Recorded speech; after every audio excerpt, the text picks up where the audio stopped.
My girlfriend, we'll call her Katie, and I met in college and have been together for 4 years. I'm the first person she's ever had a relationship with because her parents were strict in high school.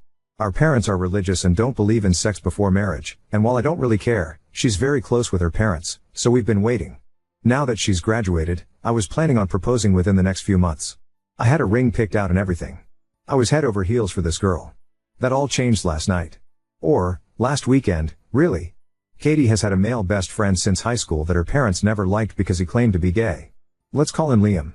She was excited to be going to the same college as him, because it meant they could hang out as much as they wanted. I've never been a big fan of the male best friend thing, but he's gay, so whatever. Except 2 years ago, he came out as bisexual. I never really liked the vibes when he was around her, so I asked Katie to stop hanging out with him alone. She accused me of not being supportive of him and trying to control her, just like her parents. I told her it was her choice if she wanted to keep seeing him alone, but I wouldn't be sticking around for it. It was the biggest problem we'd ever had in our relationship, but we worked through it. The compromise was that Liam and his boyfriend could hang out with me and my girlfriend together, as couples, but never alone. I never wanted to cut her off from her friends.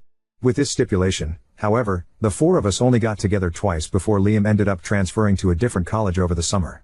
My girlfriend stayed in contact with them over Discord, stayed friends with both of them when they broke up, and formed a gaming server with them and some of their other friends. Most of these friends were men, but she assured me nothing funny was going on. Most of them even had girlfriends, she said. Last weekend was Liam's birthday party, and he invited her. Katie wanted to talk to me about it first, to make sure I was okay with it. She said she wanted to go since she hadn't seen him in 2 years, and it was only a 2-hour drive away. A bunch of her friends from the Discord server that she had never met in person before were going to be there, women included, and Liam's girlfriend would be there too. Since I had a weekend trip planned, leaving Friday, returning Sunday, I unfortunately wouldn't be able to go with her, but I told Katie I trusted her and had no problems with her going to see her friends. The problem started Saturday night. She texted me in the morning when she was leaving for the party, she texted me when she got there, and she texted me a couple times throughout to check in. Katie told me that she had planned on driving back around 9 or 10, but it was around that time that the text messages stopped. I assumed she was just having a good time and didn't want to seem controlling, so I didn't bother her. I did stay up to watch her location and make sure she got home, though, and she did, around 2 a.m. It was unusual, but I trusted her, and didn't want to make any assumptions. I would call her in the morning and she would explain that she just got carried away having fun with her friends, I thought. I called her Sunday morning, and she didn't answer. She texted back a few minutes that she had been sleeping, had a hangover, and wasn't feeling well. That was very strange, because Katie doesn't drink. I told her to drink lots of water and that I hoped she felt better, and got on my flight home. When I arrived at my apartment, I found her curled up in my bed in the dark. She has a key to my apartment, but hardly ever needs it because usually I'm with her to do the unlocking. I asked her why she hadn't stayed at her apartment to rest up, but she didn't say anything. Since then, the entire week, she has been saying she's not feeling well, and has not left my room. She's taken off work, and I've been going home on my lunch breaks to make sure she was eating. I was worried about her, but in the back of my mind, I was also suspicious about what had happened at the party over the weekend. Late last night, Katie woke me up from the couch sobbing. It was the first time she had left my room since I'd gotten home, other than to use the bathroom. I consoled her until she had calmed down enough to be coherent, and asked her what was wrong. She told me she had done something horrible. She told me Saturday night, she had somehow gotten really drunk on accident, and Liam offered to drive her home. 3 of her friends from the gaming server on Discord got in a second car to follow them, to take Liam back home after they got to Katie's apartment. They helped her up the stairs and into her apartment. Then, she said, she had sex with them. All of them. All 4 men. Katie said she doesn't remember most of it, that she was really out of it and didn't know what was going on. She said she's been sick ever since trying to figure out how to tell me, because she loves me so much and didn't want to hurt me. Didn't want to hurt me, but gave away her virginity, that she was supposedly saving for marriage, to 4 other men, instead of the man who spent the past 4 years caring for her. She said she wanted to tell me right when I got back, which is why I found her in my apartment, but she couldn't bring herself to because she didn't want to lose me. She begged me not to break up with her. I told her I needed some time to myself to think. She then begged me not to make her go back to her apartment. I didn't feel like fighting, so I just told her she could go back into my room. I could hear her crying intermittently all night. I have to admit I was brought to tears myself. I can't believe how she would throw away our whole relationship, the 4 years we've built together, over one party. I was going to propose soon. I trusted her, and now it's broken. I'm at work, and I haven't been able to focus all day. Part of me wants to tell her to get out the second I get home, if she's still there, and that I never want to see again. Part of me wants to talk to her more and see if there's anything left to salvage. I can't tell which side is more unreasonable. Update 1. Then, she said, she had sex with them. All of them. All 4 men. Oop, the way I framed it is the way she framed it. I tried to keep this post focused on facts, to garner unbiased responses. The words used to describe what happened are all hers. I don't think she lied to me at all. She's always been very honest, and has very clearly been torn up about this ever since it happened. I've seen a lot of comments starting to come in suggesting that she was raped.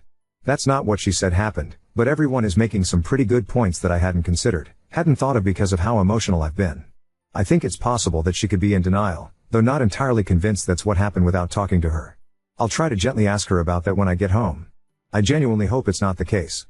As upset as I've been at her cheating on me, I'd rather it all have been consensual than not. I would never wish anything like that on her. So imagine 4 dudes roofie and run a train on you. You're hurt, worried about disease, and while you know it was against the law, you're worried about the cops believing you.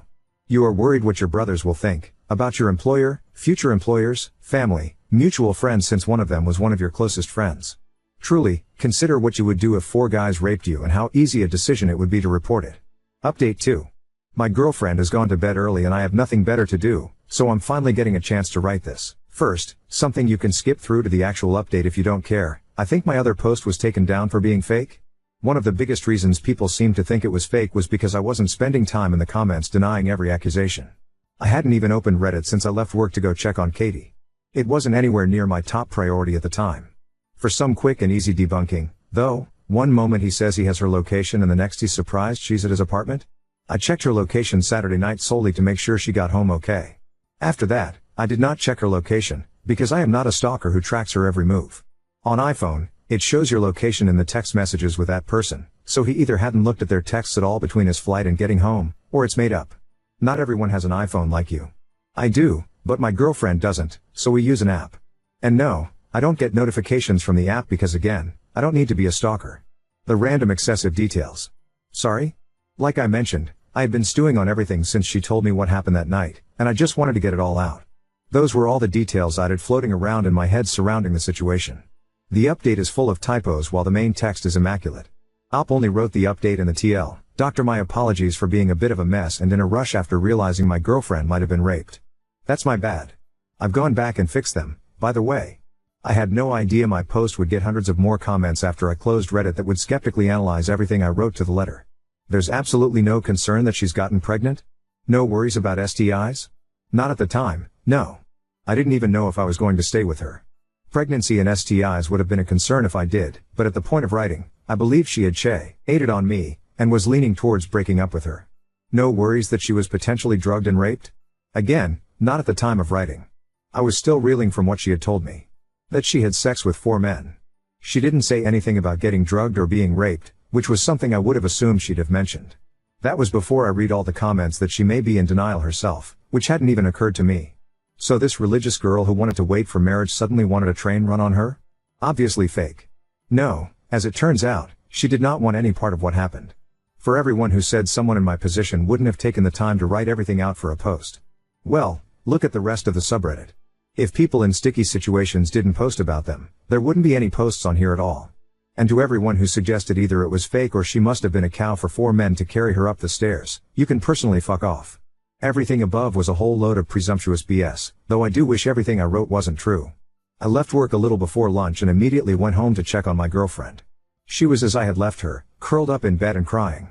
The first thing I did was just go hold her, after asking for consent. I cried with her.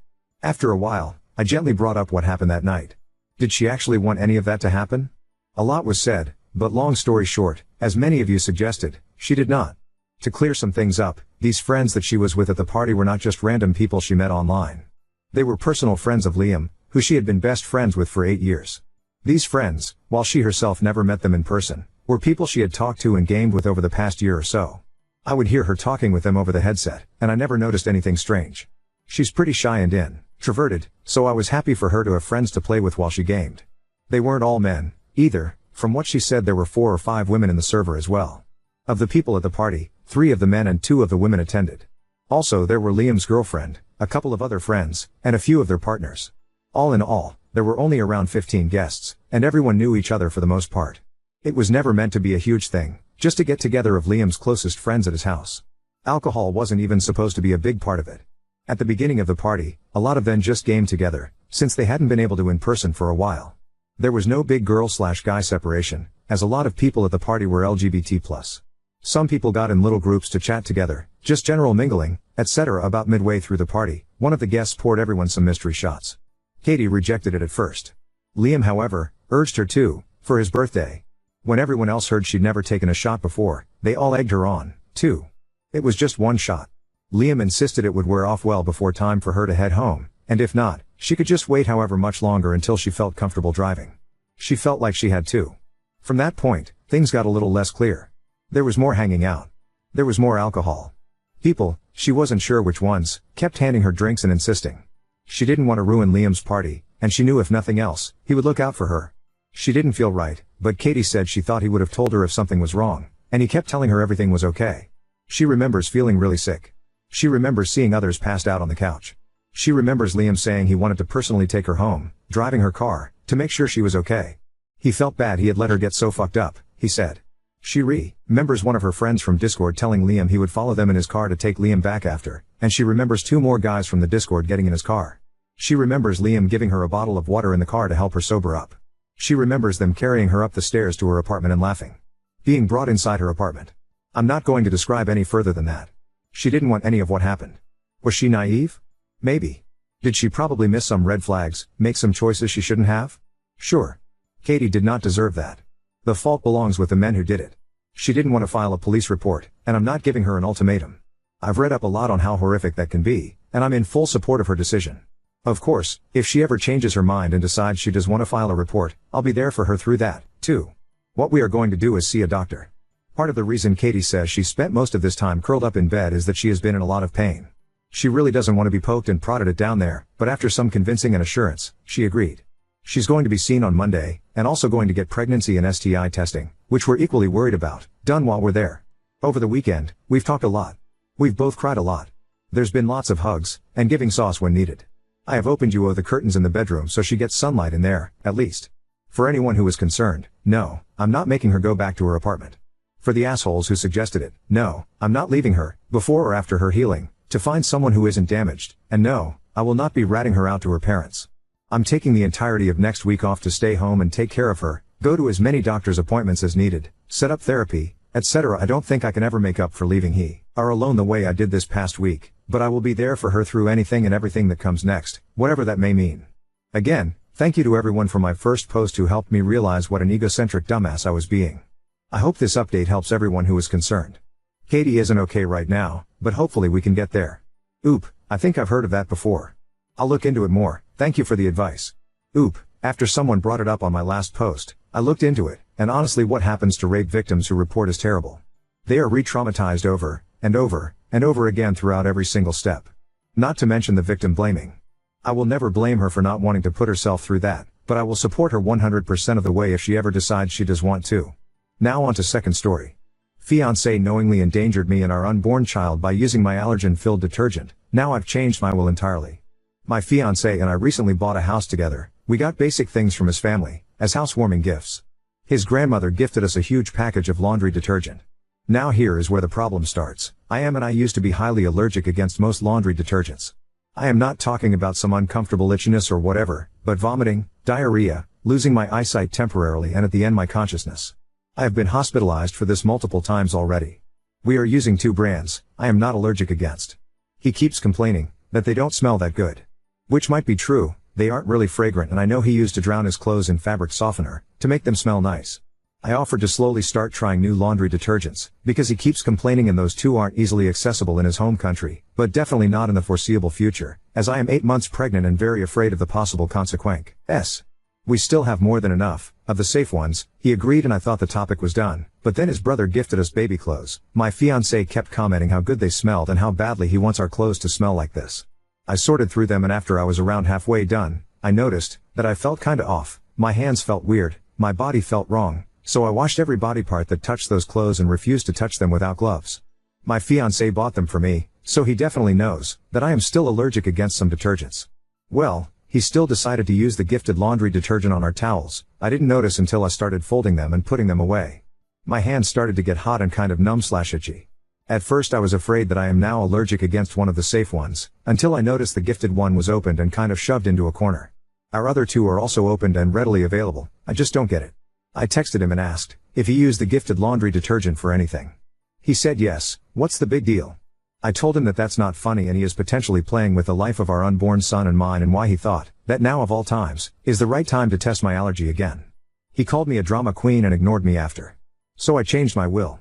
My fiancé gets nothing now, neither my part of the house nor my other assets. Everything goes to my son, with my family as trustees, until he is of age. If something were to happen to both my son and me, my cousins will be the sole inheritors. My fiancé was originally meant to be the trustee, with different guidelines, to make my son's life and is pretty comfortable. I trashed the old will, sent the new version to my lawyer, to make him look over it, and plan to get it to a notary as soon as possible. Update 1. He kept doing mean things. Our animals don't seem to like him that much anymore. I gave the ring bah. CK, my car is not working. I want home. At least he got rid of the laundry detergent. Honestly, a lot has happened. I had a rather uneventful conversation with him, after he returned home. He justified his usage of the laundry detergent with the presence of cleaning towels in between the normal towels. I asked him how that matters. Well, apparently it's because I wasn't going to dry myself with those. I wasn't satisfied with that answer and asked about the normal towels, as there were only 2 for cleaning and over 10 normal ones, and how the smell of cleaning towels is even relevant, because like he said, they are for cleaning. He didn't answer and started ignoring me. That was answer enough for me though. I knew it was BS, but I'd kinda hoped for a better excuse. I was kind of withdrawn from him at this point and decided to watch his behavior towards me, to figure out what was going on. I thought that I might get an answer somehow, somewhere. Because he was my best friend and I just didn't want to believe that I mattered that lit to him. The next incident happened soon after though. I was carrying back a rather heavy drawer. I had to deep clean it. Mealworms escaped the enclosure. I am using them as food for my spider. As the drawer was so heavy, I struggled a lot, but he was busy working on some shelf. I asked him if he could help me, but he didn't react. So I asked him where I should put the drawer, as he was sitting in front of the shelf thingy, where it belongs. He told me to just put it on the floor, so I did. What I didn't see in time though, was my Kärcher. I put the drawer on the vacuum tube. Nothing broke, and even if it's mine, he wasn't using it ATM or anything. It was just laying in the middle of the room. He lost his shit. He asked me if I can't even use my one brain cell and other stuff, implying I am dumb. That hurt. More than I would like to admit. I started silently crying and went to the living room. He followed me quite some time late. Got upset with me, because I was still sad, and said it was just a joke. I told him I didn't find it funny and it hurt me, if he could just apologize, please. Spoiler, he did not. Just said it was a joke and we haven't had an argument before, so he didn't say it out of spite, but in a joking manner? I wish I could say it stopped there, but I fell and had mild cramps plus bloody knee. I called him on the phone, because I don't have any friends in this country yet, and he was the only one available, plus I knew his boss would let him go, as he is a very kind man and he was supposed to end his workday 30 minutes from then anyway. That's what he had told me at least. I called him, he didn't pick up. I texted him, he didn't read my messages. He came home an hour late from work. He wasn't at work, he was visiting a friend, whom he gave the laundry detergent to. He helped me, but even a stranger would have been kinder and told me to just lay down, as I am too dumb to walk, endangering our son's life. I just wanted to take a nap and laid down on the couch, as it's way closer than the bedroom. He started to vacuum the house. I did it yesterday plus mopped the floor, so there wasn't a lot, but he spent 40 plus minutes vacuuming right next to me, walking in circles, cleaning the same spots over and over. Mumbling how I didn't clean today and how I'm such a messy person. Yes, I do like to leave my shirt occasionally on a chair, but I've cleaned every day, since I've been on maternity leave and before that too. I would be comfortable with visitors at any given hour. After he finished vacuuming, he asked me about some mop parts his grandmother put in our house weeks ago. Asking me what I am doing with them? I still don't understand what he meant by that. I told him his GM put them next to the vacuum cleaner. So much to I never clean and can't do anything right. If he would have ever decided to vacuum in the last weeks, he would have noticed them. But he decided to vacuum while I was DOI-ing badly and just needed a nap. He just doesn't like me anymore. I am heartbroken to say that. But he truly doesn't. At least our cat and dog have picked up on that. Our cat keeps his distance from him now, doesn't want to be pet and bites/scratches him when he tries to cuddle with him. My beloved dog keeps himself between me and him, follows me around and tries to avoid him. While he still wags his tail, when he comes home, it's just not the same. I don't know how to describe it, but I don't recognize him anymore. The animals can feel his anger too. He looks at me with such contempt and is very mean towards me. I thought he would be my forever. But he won't be. He is punching our walls, he is hiding his phone. I am sad and tired. I don't even have the energy to go through his phone, because even if there would be answers to his behavior, I just don't care anymore. I am just sad. I gave him the engagement ring back, he didn't seem to care. My car's battery doesn't work ATM, so I will have to figure that out. As some of you guessed, I am indeed from Germany, while he is from a neighboring country. I am 7 hours from my family and about 3 hours from the border. By car, so I don't have to fly, luckily.